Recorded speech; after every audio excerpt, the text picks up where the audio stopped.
네, 엊그제 있었던 유은한 면담 그 뒷이야기가 계속 꼬리에 꼬리를 물고 있는데요. 관련해서 저희가 어제 친한계로 분류되는 분이죠. 박정원 의원과 인터뷰를 가졌는데요. 오늘은 다른 시각, 다른 입장을 알아보기 위해서 이분을 스튜디오로 직접 모셨습니다. 이상규 국민의힘 서울 성북을 당협위원장입니다. 어서 오세요. 예, 안녕하세요. 국민의힘 성북을 당협위원장 이상규입니다. 일단 이전부터 여쭤보겠습니다. 네. 많은 언론이 위원장님을 친윤계로 분류하던데 일단 동의하십니까? 이게 뭐 저는 당원 당규상 네. 친윤이 되지 않으면 네. 우리 당에서 해당행위입니다. 무슨 말씀이세요? 예, 그 뭐냐면은 이제 우리 당헌의 8조에 대통령과 당의 관계라는 부분이 있습니다. 그 부분에서 대통령을 돕지 않으면 네. 당헌을 위반한 거고요. 보시면 알겠지만 더불어민주당의 당원도 똑같습니다. 그래서 아마 친문이 아닌 사람이 그 문재인 대통령 때 있었는가? 저 이런 얘기를 드리고 싶습니다. 그러면 친한인 개의 존재는 그럼 어떻게 그런 평가를 하시는 겁니까? 그건 진짜 구태 정치를 시작을 하신 거고요. 그럼 구태다? 예. 친한이라는 계파를 만들었다는 게 그것도 1년 됐습니다. 딱 1년, 네. 이제 다음 달 1년이 되는데 1년 만에 그 구태 정치를 이루셨다는 게 대단하신 것 같습니다. 아, 그렇게 평가를 하시는 거군요. 예. 그게 참 무식한 일을 하고 있는 것 같습니다. 예. 그래요? 알겠습니다. 일단 유은한 면담이 아무것도 그 합의를 보지 못한 상태에서 빈손으로 끝났다. 오히려 관계만 더 악화된 거 아니냐 이런 진단이 많이 나오던데 위원장님은 어떻게 평가를 하십니까?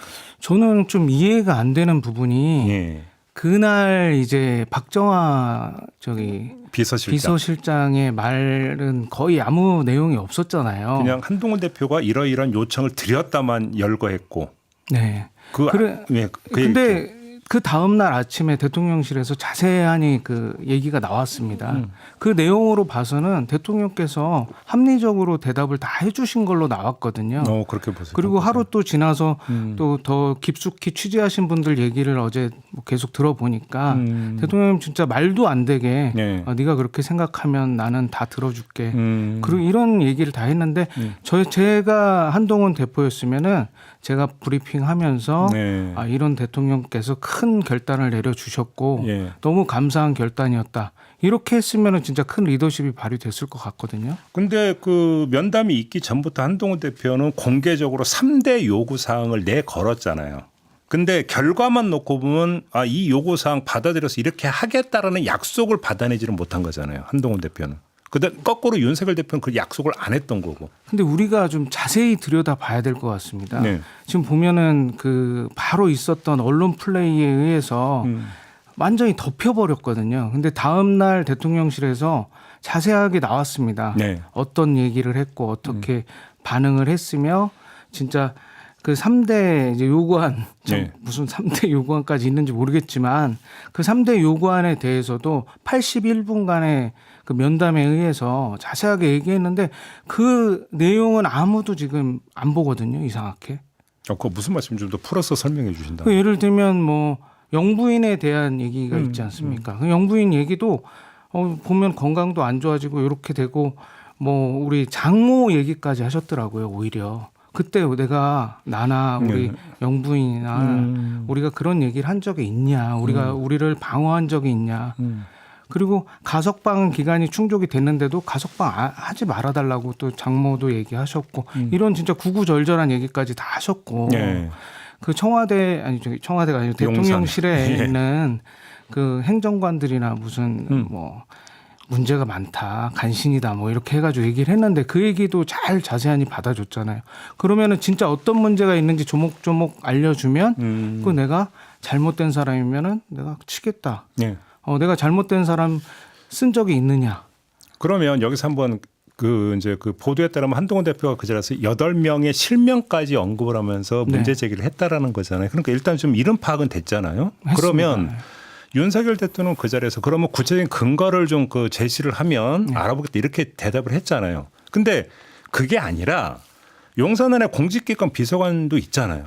실이 있지 않습니까? 그래서 다른 사람도 아니고 집권 여당의 대표가 8명의 실명까지 나열하면서 이런 문제가 있습니다라고 했다면 그러면 추가로 근거를 제시해보라라는 뭐 이야기 이전에 윤석열 대통령이 공직기관 비서관실이든 어디에 지시를 내려서 알아보라. 아니 도대체 어느 정도였길래 국민의힘 대표가 저렇게까지 문제 제기하는지 좀 조사를 해봐라. 이렇게 지시를 내리는 게 오히려 정상적인 수순 아닐까요? 그렇게 하나만 여쭤보고 싶은 게 저도 이제 사업을 오래 했고 많은 직원들을 제가 거느리고 네. 뭐 30년 가까이 하면서 400명이 넘을 때도 있고 3개월 전까지만 해도 한 150명 직원을 거느리던 사장이었는데요. 예. 투서가 많습니다, 굉장히. 특히 뭐 책임자에 대한 투서가 많은데요. 그 작은 식당에서도 그런 일들이 벌어져요. 그럼 그 투서를 보자마자 야 이거 어떻게 되는지 확인해봐. 이거를 내놓고 얘기할 수 있습니까? 근데 여기서 두 가지가 있는 네. 거죠. 그러니까 지금 투사란 말 제가 그래서 조금 전에 다른 사람도 아니고 집권 여당의 대표가 문제 제기했다는 점을 강조한 게 바로 그건데 그러면 예를 들어서 어떤 익명의 그 누군가가 그냥 투서를 보낸 거하고는 성격이 다른 거잖아요. 그러니까 그 대통령과 면담하는 자리에서 실명까지 언급을 했고 그 주체가 다른 사람이 집권 여당 대표라면 일단 존중하는 차원에서라도 최소한 그럼 용산대부에서 조사는 한번 해볼게. 이렇게 가는 게 오히려 맞는 거 아니냐라는 거죠. 그러니까 조사를 내놓고 할 수는 없잖아요. 네. 그리고 이분들이 하나하나의 인격체잖아요. 8명이 그분이 누군지 모르겠지만 저는 네. 8분 뭐 공개하진 않았잖아요. 전국적으로. 그 8분이 누군지 모르지만 그러니까 저한테 투서가 들어왔을 때 제가 은밀히 조용히 보겠지만 네. 이 투서를 보낸 사람의 말을 일방적으로 믿을 수 없죠. 첫 번째. 네. 두 번째는 이분들이 어쨌든 일을 잘했기 때문에 그 자리에 있는 거 아니겠습니까? 네. 그럼 일을 잘한 사람은 그냥 자를 수 있을까요? 지금 해고가 불가능합니다. 사기업들은. 우리가 착각하는 게 제가 여기 국민의힘 입당을 한 지 10개월이 돼서 많은 사람들을 만났는데 네.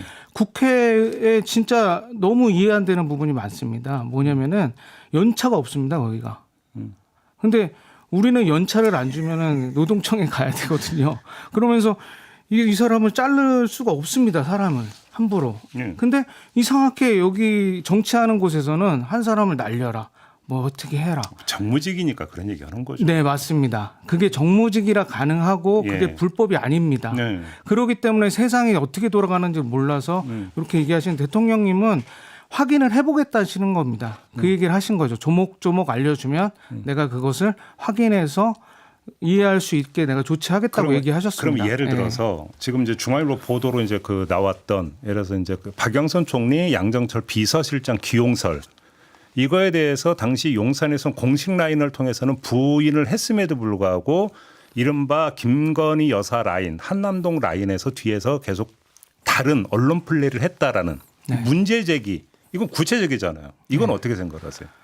저는 그 부분은 대통령실에 계신 그런 언론 플레이 하신 분이 잘못했다고 생각하고요. 그러면 조치할 수 있는 거죠. 그럼. 그거 조치는 뭐 제가 할 수 있는 건 아니니까 예. 잘 조치하시는 게 맞는 것 같은데 그거보다 더 심각한 거는 예. 우리 당의 언론 플레이입니다. 우리 당의 언론 플레이는 하루에 4번씩 하는 거 아시죠? 무슨 말씀이세요? 그 예를 들면 4번 정도 됩니다. 제가 계산을 해봤는데 같은 사안을 놓고 같은 사안도 아니고요. 예. 다른 사안을 계속 만들어내니까 김대남 제가 여기 와서 인터뷰할 때 김대남 사건이 있었잖아요. 지금 김대남 씨 어디 갔는지 아십니까? 아무도 관심 없잖아요. 그러니까 이제 그 감사직 그만두고 댁에 계시겠죠. 예, 되게 계시겠지만 예. 그게 이슈가 되고 그게 엄청나게 무슨 그 형사 소출을 해야 되는 형사 뭐 사건으로 넘겨야 되는 막 이상규도 감찰을 해야 되는 뭐 이런 얘기가 있었는데 예. 저 뭐 아직까지 연락도 없고 아직도 조사받으려는 연락 없었어요? 예, 아직도 없습니다. 아무도 연락을 안 해줬습니다. 당에서 단 한 명도 저에게 전화가 없었고요. 저는 너무 답답한 게 바로 전화 주면 이렇게 여기도 지금 전화하면 바로 오거든요. 제가 항상 대기돼 있습니다. 예. 제 얘기를 너무너무 해야 된다고 생각을 했기 때문에. 네. 근데 아무도 연락을 안 해주시고 뭐 없지 않습니까? 갑자기 또 어제는 또 명태균에 대해서 뭐 당에 뭐 당무 감사를 하겠다고 얘기를 하는데 가능한가요, 그게? 저는 그것도 이상하고요. 그건 이제 그 당원 명부 유출권 갖고 조사하겠다는 거 맞습니다. 아니에요? 예, 당원 명부 유출권이라고 그러는데 당원 명부가 안심번호입니다. 안심번호. 네네네. 안심번호 유출을 한두 개인 줄 아십니까? 저희 국민의힘 성북을에서도 안심번호 유출이 맨날 될 겁니다. 아마. 무슨 말씀이세요, 그게? 이게 되게 무서운 유출이 얘기도 일상사라는 겁니까? 더불어민주당은 더 클 겁니다. 제가 봐서. 왜냐하면 조직이 더 크고 네. 조직이 단단하기 때문에 그 조직이 다 뭐겠습니까? 연락처를 공유하는 게 조직 아니겠습니까? 그 조직이 국민의힘 조직보다 수도권 조직은 4배에서 5배 정도 된다고 하거든요. 네. 지금. 그럼 4배에서 5배의 유출이 더 많은 거라고 봐야 되는 거죠. 그러니까 그 일상적으로 유출이 이루어진다. 네, 당원 멤버가. 일상적인 거보다 안심번호라는 게 사라지잖아요. 그렇죠. 당시에 딱 기간이 있는 거 그렇죠. 아니겠습니까? 그렇죠. 그때 선거 기간에 안심번호를 그 캠프 안에서 네. 돌릴 수밖에 없는 거거든요. 네. 빨리 여기서 연락하고 저기서. 그렇죠. 그렇죠. 근데 그 분들 중에 성북 을만에도 제가 이제 처음 정치를 하는 총선에 처음 나온 사람인데도 저희 캠프에 하루에 100명 이상 오십니다. 당원들이 당원들인지 아닌지 알 수가 없죠. 당원이라고 주장하는 분들이 네, 너를 당선시키러 왔다. 오. 이렇게 큰 소리를 뻥뻥 치면서 오십니다. 그러면서 뭐 돈도 달라는 분도 있고 뭐 영수증을 꺼내시는 분도 있고 별의별 분이 다 있습니다. 네. 여론조사 하겠다는 분도 있고요. 그래요. 예, 지역 언론사가 얼마나 많으신지는 더 잘 아시잖아요. 네. 그런 분들이 꼭 찾아오시고요. 근데 그런 분들을 우리가 박대할 수 있나요? 한 표 한 표가 아까운데. 지금 그 말씀하신 거 자연스럽게 명태균 씨 얘기하고 연결이 될 것 같은데 네. 그러면 명태균 씨 의혹도 네. 어찌 본다면 정치권에서 흔히 나타나는 현상의 한 파편일 뿐인데 네. 너무 지금 뻥튀기 돼 있다 이렇게 평가하시는 겁니까? 그거는 이제 정치적으로 계속 누군가를 폄훼하고 누군가 공격하기 위한 수단으로 지금 쓰였었는데 네. 명태균이라는 분이 지금 수사 중이잖아요. 네. 그러니 그분은 자기가 살아야 되잖아요. 살아야 되니까 계속 내가 이걸 가지고 있고 저걸 가지고 저도 협박 많이 받았습니다. 지금도 협박을 막 비스무리한 걸 받고 있는데 그래요? 그럼요. 어떤 일이 있었냐면은 하나 재밌는 얘기를 드리면 우리 당의 오래된 분이라고 하면서 오셨습니다. 당신을 당선시키기 위해서. 우리 근데- 위원장님을 네. 근데 이 얘기를 하는 겁니다. 민주당 저쪽 저놈들은 100만 원을 주면 90만 원 쓰고 10만 원을 그러니까 속된 말로 슈킹한다. 근데 우리 당은 너무 일을 안 하고 게을러 가지고 90만 원을 슈킹하고 10만 원밖에 안 쓴다. 그러니까 무슨 얘기인지 알아? 예. 돈을 더 쓰라는 거야. 많이 써야 돼. 그래서 제가 그분을 바깥으로 모시고 나와가지고 네. 사람들 다 있는 데서 제가 네. 큰 소리를 쳤습니다. 당신 같은 사람 때문에 성북을 해서 국회의원이 안 나오고 구청장이 안 나오는 거다. 그러면 명태균 씨도 그런 부류의 한 명일 뿐이다 이렇게 보시는 거예요? 저는 비슷한 조금 더 이제 볼륨이 커진 사람이라고 보고요. 오히려 영남의 뭐 김어준 씨가 아닌가. 그러면 예를 들어서 김건희 여사가 그러면 그 사람을 계속 응대를 한 거 어떻게 이해를 하세요? 지금 공개된 그 대화 캡처본만 2가지가 있지 않습니까? 예, 맞습니다. 그리고 그 시점은 작년 4월까지 지금 나온 상황이고. 그러면 그런 사람을 응대한 김건희 여사는 어떤 생각으로 응대를 했을까요? 제가 이런 얘기 또 드리면 또 재밌는 얘기 또 드리면요. 예. 저한테 지금 오는 카톡이 몇 개인지 아십니까? 제가 지금 몇백 개씩 옵니다 하루에. 네. 예. 그리고 문자가 제가 낙선 사례를 보내고 예. 문자가 1,500개가 왔습니다. 제가 답장을 일일이 다 보냈습니다. 지금도 연락을 하루에 3통씩 보내시는 분들이 있어요. 근데 예를 들어서 그럼 그러니까 의례적인 답장이라면 제가 이해를 하겠는데 네. 명태균 씨가 어제 공개한 텔레그램 캡처본만 놓고 보더라도 그건 답장이 아니라 김건희 여사가 먼저 찌라시 그대로 지금 쏜 거잖아요. 명태균 씨한테. 그거는 차원이 다른 얘기 아닙니까? 이게 이런 얘기도 드려도 되는지 모르겠지만 저도 그렇게 보냅니다. 사람들한테. 그냥 찌라시를 보내는 게 아니라 어떤 정보가 있으면은 제가 요즘에 페이스북을 많이 쓰거든요. 네. 하루에 하나는 꼭 쓰고 굉장히 그게 좀 충격적인 얘기들이 좀 있습니다. 근데 이걸 많이 보셔야 되잖아요. 그래서 저는 우리 당의 중진 의원들한테도 직접 텔레그램을 제 페이스북을 보냅니다. 다. 근데 의원님은 의원님들한테 보내는데 김건희 여사는 저 창원에 있는 명태균 씨한테 보냈으니까 뭔가 특별한 관계 아니야. 이 얘기가 나오는 거고. 네. 그런데 그 얘기는 여기서 멈추고요. 네. 여기서 멈추고 네. 다시 돌아가서 네. 그러니까 한동훈 대표의 3대 요구사항 중에 또 하나가 뭐냐면 의혹 규명 절차에 적극 협조해달라. 요거였고요.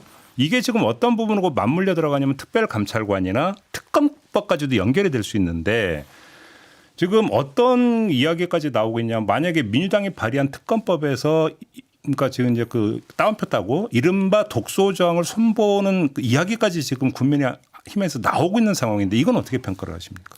참 안타까운 상황인데요. 예.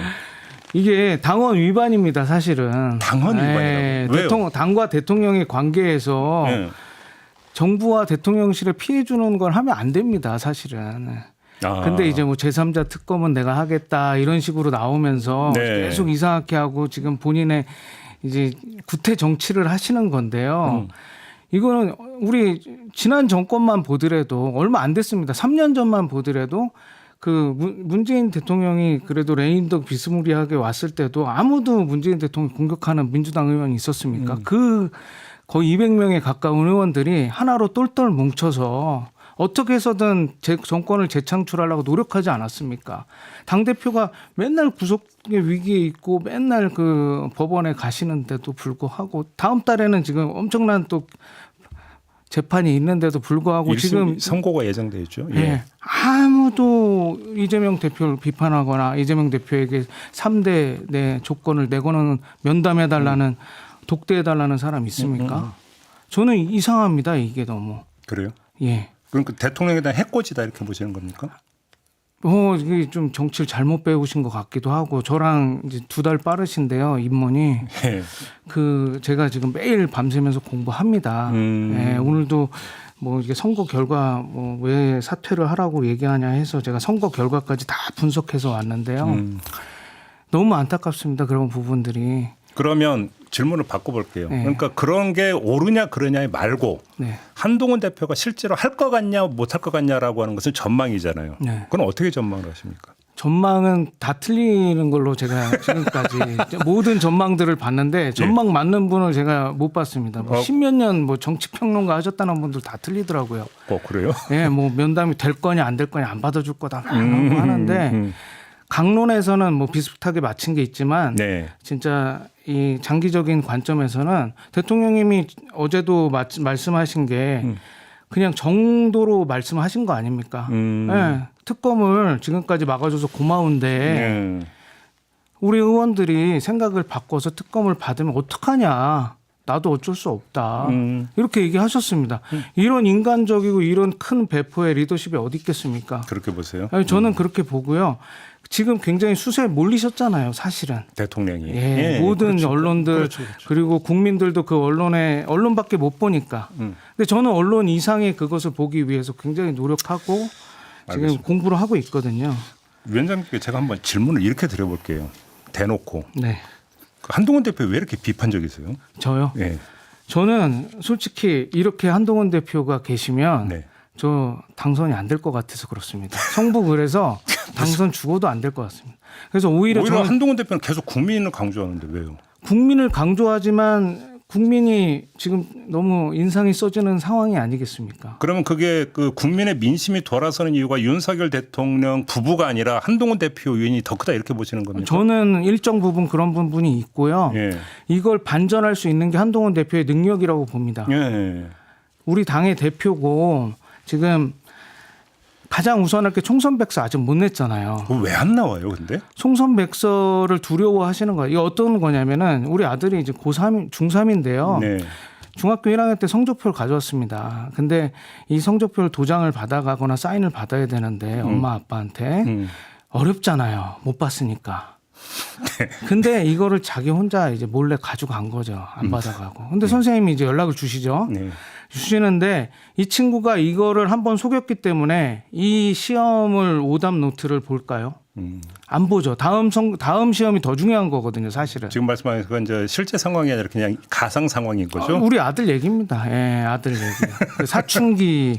그래서 시험을 더 잘 봐야 되거든요. 국민의힘의 다음 시험은 선거 아니겠습니까? 선거를 이기려면은 예. 총선 백서에 이미 답이 다 있습니다. 그래. 이번 보궐선거도 우리 패했거든요, 사실상. 지금 이제 감축이 차원이다. 예, 지금 압승했다고 맨날 참가를 부르고 승리에 진짜 무슨 아니 강화하고 금정 지켜냈잖아요.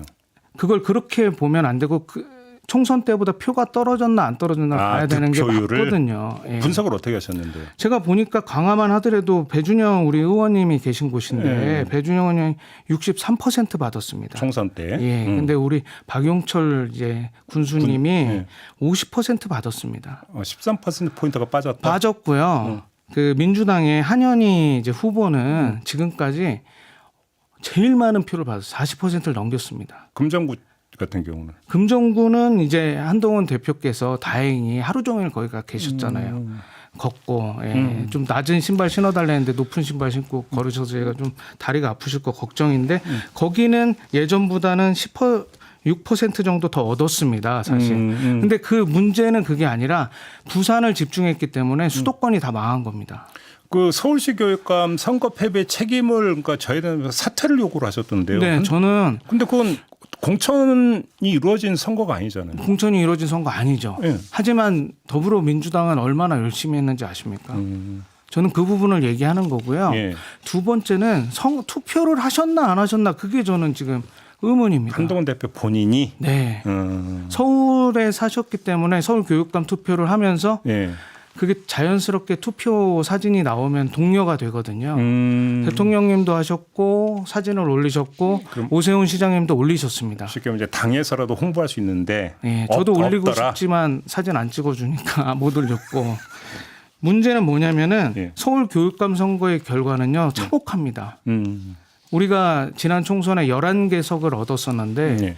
우리 나경원 의원님, 김재섭 의원님, 조정훈 의원님 이번에 다 떨어졌습니다. 예, 이 되게 심각한 상황이고 강남 무슨 뭐 용산까지 해서 강남 특구가 만들어져야 된다 이런 무슨 영남당이냐 이런 얘기를 계속 듣게 되는 이유가 이거 아닐까 싶습니다. 알겠습니다. 그러면 이제 그 지금 위원장님의 말씀을 종합정리하면 한동훈 대표의 리더십에 상당한 문제가 있다 이런 지적이신 것 같은데 저번에 그 저희와 인터뷰에서 한동훈 대표를 둘러싼 이른바 간신 이야기를 잠깐 하신 적이 있어요. 그럼 이분들의 영향도 크다 이렇게 보시는 겁니까? 그것 때문에 지금 이렇게 망하는 거죠. 그것 때문에? 예. 왜냐하면은 한동훈 대표께 올바른 말씀을 드려서 언론 플레이를 우리가 하지 말고 그럼 잠깐만요. 자연스러운 말씀 끊어서 죄송한데 시간이 다 돼서 네. 그 한남동 라인 이야기가 나왔을 때 도곡동 7인의 얘기가 나온 적이 있었거든요. 있었습니다. 위원장님은 그게 실체가 있는 모임이라고 지금 보시는 겁니까? 그분들이 그 대통령실 뭐 얘기하면은 그것도 실체가 있는 걸로 받아들이고 우리가 얘기를 해야 되는 거죠. 그러면 그 위원장님 말씀하시는 이른바 한동훈 대표를 둘러싼 간신이 이른바 도곡동 7인회의 다른 표현이다 이런 말씀이신가요? 아닙니다. 또 명단이 좀 다르고요. 저는 다르고? 정식 당직자들 위주로 해서 적었습니다. 아 당직자 주변 그러니까 위주로? 네, 왜냐하면은 정식 당직자가 아닌 분들은 나가서 얘기하더라도 우리 당이 아니잖아요. 근데 정식 당직자들이 나가서 언론 플레이를 하는 것은 정말 잘못된 일들이고 보좌를 잘못하고 있다? 예, 그것 때문에 우리 한동훈 대표님도 다른 생각을 하시는 거 아니겠습니까? 알겠습니다. 시간이 벌써 다 돼가고 예. 네, 여기서 좀 마무리해야 될 것 같습니다. 고맙습니다. 위원장님. 예, 감사합니다. 네, 이상규 국민의힘 서울 성북을 당협위원장이었습니다.